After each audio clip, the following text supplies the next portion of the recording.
അസ്സലാമലൈക്കും. ഞങ്ങൾക്കൊരു സാധനം കാണിച്ചുതരാം. അതായത് ഇപ്പോ ഞാൻ അതിന് മുന്നൊരു വീഡിയോസ് വിട്ടിന്.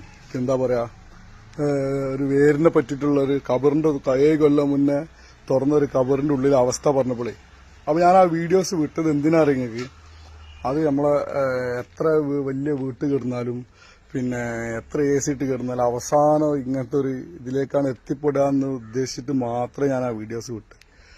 അതിലിങ്ങനെ പറയുന്നുണ്ട് ഞാൻ എന്ത് ശരീരത്തിന്റെ ഉള്ളിലൂടെ വേരുകൾ പായുന്ന് പറഞ്ഞപ്പോൾ ഞാൻ പറഞ്ഞത് മാറിയാണ്. അത് എന്താ പറയാ, നമ്മൾ എല്ലിന്റെ ഉള്ളിൽ കൂടെ നിങ്ങൾ വിചാരിച്ചാൽ മതി. കാരണം എല്ലാവർക്കും അറിയാം, ഈ 70 ദിവസം 60 ദിവസം 30 ദിവസം അത് പുഴുക്കളാവുന്നും കുറെ കഴിഞ്ഞാൽ ഇറച്ചികൾ ഇല്ലാതാവുന്നൊക്കെ എല്ലാവർക്കും അറിയാം. മാക്സിമം പോയാൽ 90 ദിവസം.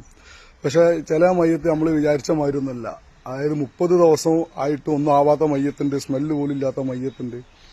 ഒരു 2 ദിവസം കഴിഞ്ഞാൽ തന്നെ മയ്യത്ത് അതിന്റെ ശരീരം പുഴുക്കൾ വരുന്നതുണ്ട്. പലതും പല സ്വഭാവങ്ങളാണുള്ളത്. അപ്പൊ അയാൾ പറയാനുള്ള കാരണം എന്താ വെച്ചാൽ, ഇതുണ്ടെങ്കിൽ ഒരു 2 3 4 കൊല്ലമായിട്ടുണ്ടാവുള്ളൂ. ഒരു ചെറിയ 2 കുട്ടികളെ മയ്യത്തിന്റെ കബറിന്റെ തുണി അത്. അപ്പൊ ഇതിന്റെ ഉള്ളിലുള്ള അവശിഷ്ടങ്ങളൊന്നുമില്ല.